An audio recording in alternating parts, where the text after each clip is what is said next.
What's going on, everybody? You got Tone here, and I am back.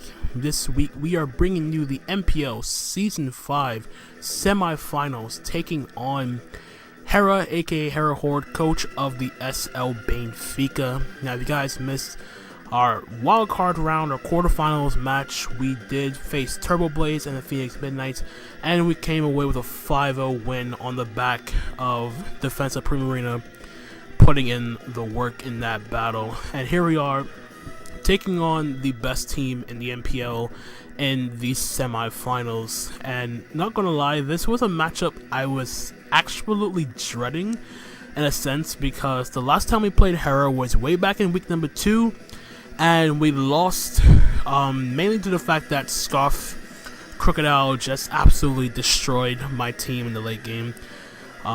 And to be fair, in this matchup, it still kind of does, albeit a little bit less so, but ground resists are still not my strong suit when it comes to draft league format. But in any case, so here we are in the semifinals. We are roughly 2 wins away from our very first championship, and trying to get past Hera of all people is not going to be easy, especially considering how much his team has improved, which is very scary considering he finished regular season 8-1. All of his wins have been relatively close, though. I don't think he's won by bigger than 2-0 in any of his wins. I think it's either been 2-0 or 1-0, nothing bigger than that. So all of his matches have been very, very close, and I expect our rematch to be no different. Though I am looking for a little bit of payback, because he did beat us in week number 2, like I said. And the last time I fought him, we brought like some very unorthodox stuff. I'm not gonna lie, I had like Scarf Primarina, I had Machamp, which didn't really do, it did some work, but not that much. Of course, our teams are different now as opposed to back then.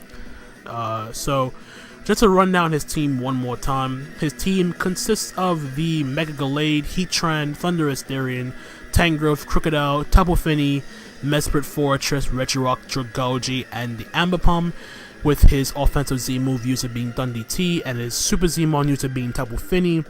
So the last time we fought him, he didn't have Tapu Fini or Regirock, he had Sylveon and Mantine.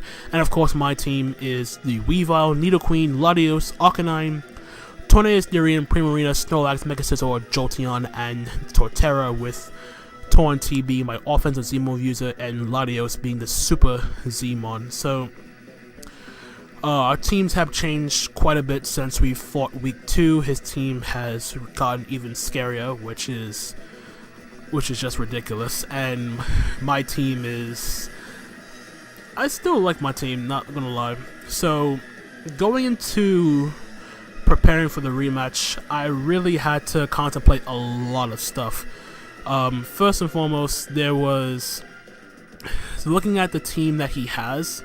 One of the main things that I tried to capitalize on the last time I fought him was his real lack of a flying resist, because Torn-T with flying plus fighting coverage actually gave his team a lot of trouble.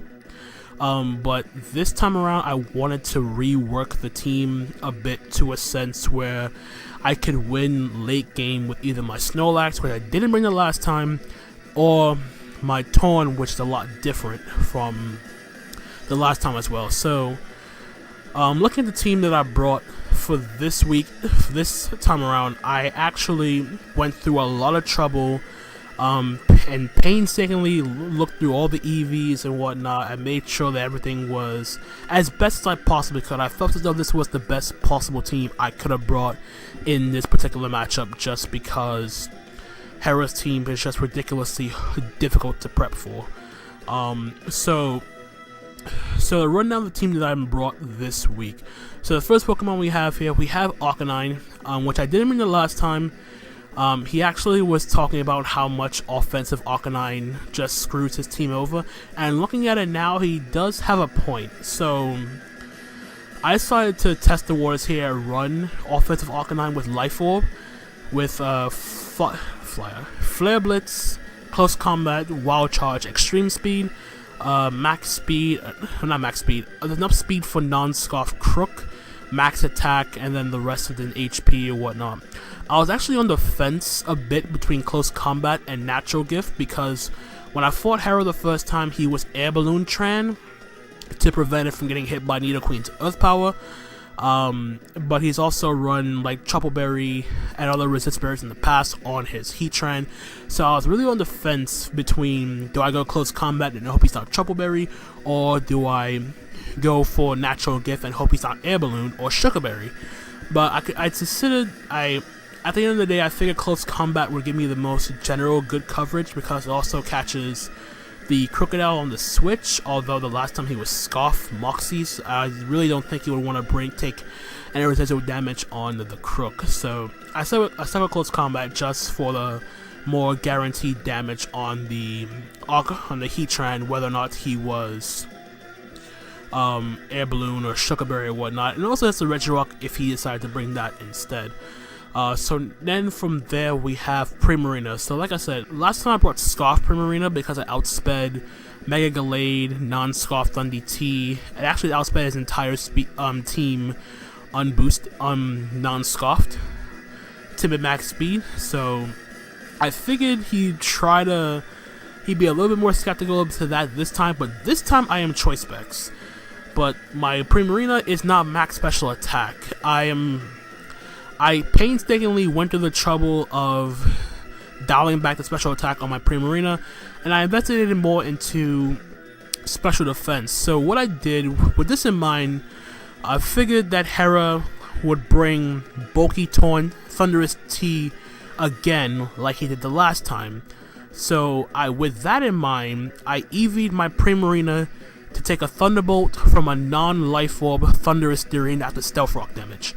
That's what my Primarina is designed to do. It takes a T-Bolt, retaliate with a Moonblast, it takes out the Thunderous T. Because Thunder T is such a pain for my team, because the combination of stuff like Thunderbolt, Z Psychic is a pain. It can be mixed with Superpower from my Snorlax. It can literally do whatever it wants.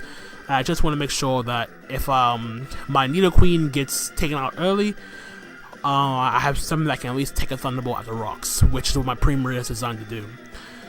So next is the Torn T. This time I was running Special. This time it's Bulk Up. Bulk Up 3 attacks. I initially had Taunt, but after looking over the team with Jolt, he suggested I put Smackdown on my Torn, because Thunderous Therian is such a problem for my team that I couldn't rely on Primarina to take a Thunderbolt if I have to, because it's more than likely possible that my Primarina will be coming in on rocks more than once, especially considering I'm not bringing Default and Mega Sizzle. So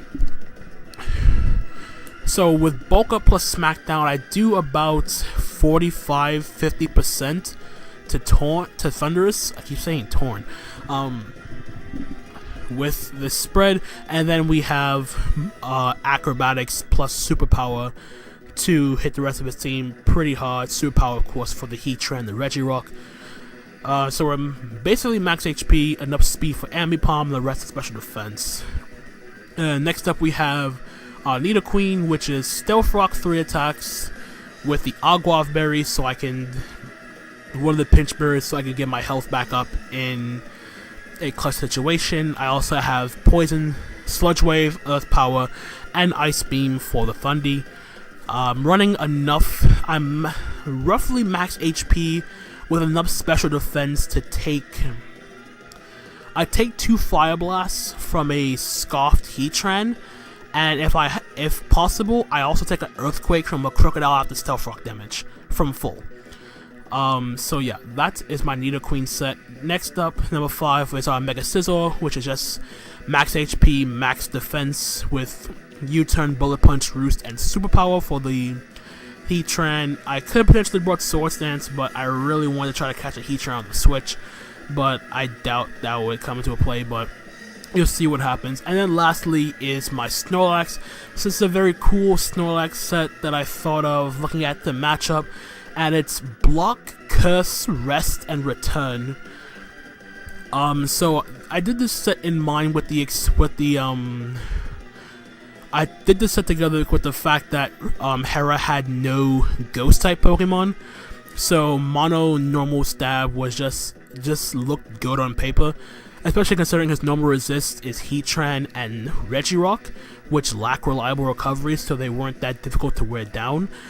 And if I can block the right Pokemon, I can curse up, rest off the damage, and then when I wake up and I'm at +6, I can just start spamming return, and as long as I don't get crit or anything, still I can actually win me the game. So that's the team that I brought for this matchup. And as you see, Hera brought his Mesprit, Mega Gallade, the Crocodile, Thunderous Darien, Heatran, and Double Finny. I predicted all 6 of his mons exactly correct. Like the first 5, like everything but Mesprit was pretty much a guarantee. I knew that for a fact. And Mesprit, the fact that when I immediately saw Mesprit on his team, I immediately thought this was Stealth Rock, because it made no sense for him not to bring rocks against my team, considering I've basically never brought hazard removal at all for what it's worth.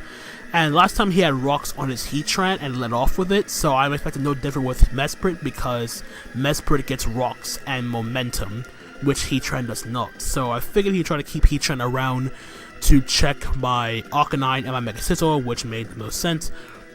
So with that all being said and done, let's hop on into the battle and see if we can punch our ticket into the finals.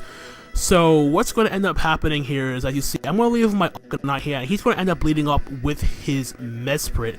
I'm going to speed up a little bit, so sorry if it's a little bit laggy at first. So I'm going to leave my Arcanine, he's going to lead off with Waterpon, his Mesprit. The fact that I saw he just lead off with Mesprit, I know he's going to give a Stealth Rock here, but at the same time, I'm going to just go for a Flare Blitz, because why not? Just try to get some massive damage on this Mesprit. As you see, I did roughly 85%, which just shows that he is like a offensive. He's just an offensive lead Mesprit. Just get his Stealth Rock here. So I debated going for Wild Charge here, predicting the Double Finny to come in, but I figured Flare Blitz, which is my safest play here.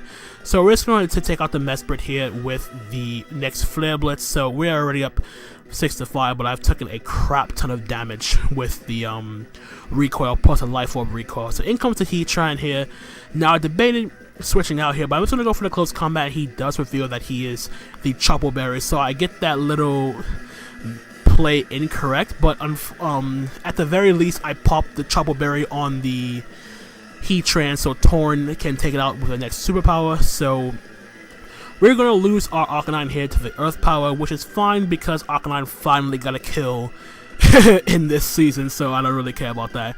In comes my Nidoqueen here. I'm just going to click Earth. I think I just straight go for an Earth Power here, because I know I can take any one here from this Heatran. He just go for Earth Power of his own, and that's going to do a good chunk of damage to my Nidoqueen. But I'm just going to fire off my own Earth Power, and we are going to take out the Heatran with the Earth Power. So down goes the Heatran, but in comes Mega Gallade, and I don't really have a solid switching, because I debated going hard into my Scizor, but at the same time, he could be packing the Fire Punch, which I was thinking of in the back of my mind. So I decided to stay in. He goes for his Headbutt. He doesn't miss, so down goes my Nidoqueen, and now Thunderous Darien is now even more of a pain in the ass for my team. So now I'm going to go hard into my Torn. Try to force the thing out. I knew he was going to switch, so I decided to go for a Bulk Up here this turn. Although ideally, I think the safest play for me would just go straight for the Smackdown, because I had a feeling that Thunderous would be the switching, because this is exactly what he did the last battle. He went straight into Thunderous here. Now he sees that I'm Bulk Up. Now I'm going to go for Smackdown here, because I don't have a switching. I wanted to keep my Snorlax as healthy as possible for the late game sweep. So I wanted to go for a Smackdown, do about 45%, and then I'm going to lose my Torn here to the to the next T-Bolt here. Reveals Leftovers, which is what he brought the last time too, so this did not surprise me. So now I'm going to bait him a little bit, because I went hard in my Primarina. Because I was scoffed the last time, and he expected me to be scoffed this time, so he decided to switch out, go hard into Toon Mermaid, his Double Finny. But I am Specs this time as he gets up his Misty Surge, and I'm just going to fire off a Moonblast. And as you see, this Moonblast still does well over half, and I'm not even max special attack, which is crazy. I even get the special attack drop. I don't know how much that mattered in the grand scheme of things.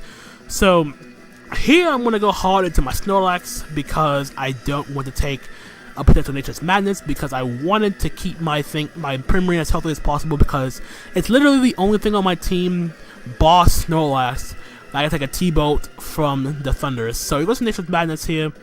Take off half my health here. Having a Figure Berry here would have been nice, but I'm lefties this time around. So what I'm gonna do here, I think I go for the return. I'm not entirely sure. But he goes for Nature's Madness again. I think here was a good opportunity for me to go for a Curse, but I went for the return on the off chance he decided to taunt me, prevent me from setting up. That's still a good 25% to this Tapu Fini here. So I think from here, I think I made the misplay here because Misty Terrain was still up. He went for Moonblast. Ideally, there was 2 opportunities for me to go for Curse here, and I didn't. I went for Rest, and I forgot Misty Terrain was still up this turn, so I couldn't fall asleep. So now that he knows I'm Rest, I'm going to go for the return this turn, expecting him to taunt me, but he just goes for another Nature's Madness here. Get me back down to health. Now I'm gonna block, which was actually the wrong play here, because I can't set up his Tapu Fini if he's Taunt or Haze. So at this point, I'm like, I can either try to go for Rest now if the Misty Terrain ends, or I can go for Return here. I try to roll the dice here, but he doesn't really taunt, so I can't click Rest. And I'm pretty much forced to just attack this Tapu Fini. But since this Tapu Fini is at -1, he can't take me out with the Moonblast from the range of HP I'm at, so he has to keep going for Nature's Madness here. He does unfortunately miss this time around as I go for the return. So what I actually was trying to do this time around, I was trying to stall out the Fini and try to find some situation in where I can go for Rest, but I know the minute that my taunt ends is the minute he's gonna go for taunt again, so I couldn't really waste turns, but I'm going to try to do that anyways. I'm just gonna keep spamming return because it's my only move. I almost take out the Tapu Fini, which is actually what I wanted. I want to like roll the dice a little bit more as my taunt wears off, but he's just gonna taunt me to make sure I don't try to fall asleep or set up or any of that stuff here. So I'm actually going to try to Rest again on the off chance he expected me to attack him. I mean, not to expected me to attack him, expected me to set up or whatnot. So I'm just going to keep clicking left. I'm going to keep clicking return at this point as he keeps clicking Nature's Madness. So now I'm going to take out the Tapu Fini with the return because I can't set up anymore because I'm taunted. So Tapu Fini goes down here, and at this point I'm just going to lose my Snorlax. My Snorlax is now set up fodder for the Crook. So what I'm going to do is I'm going to save my Crook because I don't want him to get a Moxie boost. And I'm going to go hard into my Scizor because Scizor is my dedicated response to the Crocodile. He just goes straight for the Earthquake, but as you see, I'm not Mega'd yet, so it still has a good solid chunk to my Scizor. So now I'm going to Mega Evolve here and click Roost to keep myself as healthy as possible. In comes the Thunderous Therian, excuse me. As I just going to go for the Mega Evolve here, and I'm going to click Roost because I need to keep this thing as healthy as I possibly can for the Crocodile and the Mega Gallade. And then from here, after I roost off the damage, I'm going to sack off my Snorlax because it does the least amount of work among the rest of my team. Although ideally, what I could have did was try to go sack off Primarina, but at the same time, I didn't want to force the issue with the trying to set up again with the Snorlax. So I'm just going to let my Snorlax drop here to the next T-Bolt, and down goes my Snorlax. So now I'm going to go into my Primarina, and like I said, I designed my Primarina to take a Thunderbolt from a non-Life Orb Thunderous Therian. So will the added bulk pay off for my Primarina? He clicks the T-Bolt, and Primarina, you are just a beautiful, beautiful goddess. Takes the East Thunderbolt up, go for Moonblast, down goes the Fundy T. Which sucks, which is great, but now it sucks because it comes Crocodile again. But I do have a Mega Scizor. I'm relatively healthy, it's at full HP. Gonna go straight into my Mega Scizor here, take the rocks damage, and we're gonna eat up the Earthquake just fine in this battle. So here I'm gonna go for Roost again. Yeah, I'm gonna Roost here as he goes for Earthquake again. I think he was trying to go for the crit. But it's essentially my Mega Scizor against Mega Gallade and Crocodile because my Primarina cannot come back in on the Stealth Rock. So what I end up doing this turn, I went for Bullet Punch here, although it would have been great if I clicked U-turn, but but unfortunately I click Bullet Punch here. I do a good chunk, I do a decent chunk of damage, about 35%. So now I'm going to sack off my Primarina here to the Stealth Rock damage to scout for Fire Punch. so I scout for Fire Punch, and he gets go for Sword Dance. I'm like, ah, oh, crap. And I'm thinking now, okay, he SDs. If he's Fire Punch, I die now. If he close combat though, I can eat one if the roll's in my favor. But he has Drain Punch, and that's essentially going to seal the game because I can't Roost off more than he recovers. If I Roost off, I can't Roost off enough to the point where I can 2 KO him in return. I can't. I have no investment. So I'm just gonna keep spamming Bullet Punch. I think I need like a double. I think I need like a double crit for the most part to try to bring it back, but the fact that he had Drain Punch over close combat meant that I couldn't do a thing about it. So I'm just looking at Bullet Punch one last time. Even if I got a crit, it wouldn't have mattered. So go for Drain Punch, take out my Mega Scizor, and we unfortunately, our season is going to end with another 2-0 loss to Hera and the SL Banefica. So a very solid game. I'm very happy with the fact that the game itself was hacks free for the most part, which is very rare to come by in the fact that this is the playoffs. I didn't want hacks to be a factor in terms of the result of the match. And it has been a while since I did a Wi-Fi battle, so I didn't really feel as I played too bad, but there were just some opportunities that I could not get the opportunity to set up on. I picked the wrong thing to set up on. I blocked the wrong Pokemon. Although ideally he didn't really bring anything that I could set up a curse on, except for the Crocodile locked in something not Earthquake or Low Kick, which is what he brought the last time, but he didn't reveal it. I know I say a lot, but still. I did enjoy this battle nonetheless. I enjoyed using this team. Albeit I did not really have a bringable ground resist. I have Torterra, but I did not bring Torterra at all throughout the duration of the season, so my apologies to Torterra for that. But unfortunately, we are gonna fall 2 short of that opportunity of a first championship once again. So, but first off, all the props in the world to Hera. He brought a stupid good team. He prepped incredibly well. He picked the opportunity to set up.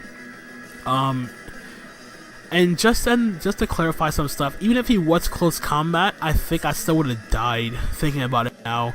But if I lived, I could have roosted, and then I would have clicked Bullet Punch. I would have did about 50. I want to say about 55% in a sense. Or if I get enough to the point where I double critted, I could have taken out Gallade, but then I'd be in a position where Crocodile would have just cleaned up anyway. So I essentially would have just lost either 2-0 or 1-0, regardless of whether or not he brought close combat over Drain Punch. But that is pretty much going to be it. Our season ends in the semifinals of the MPL.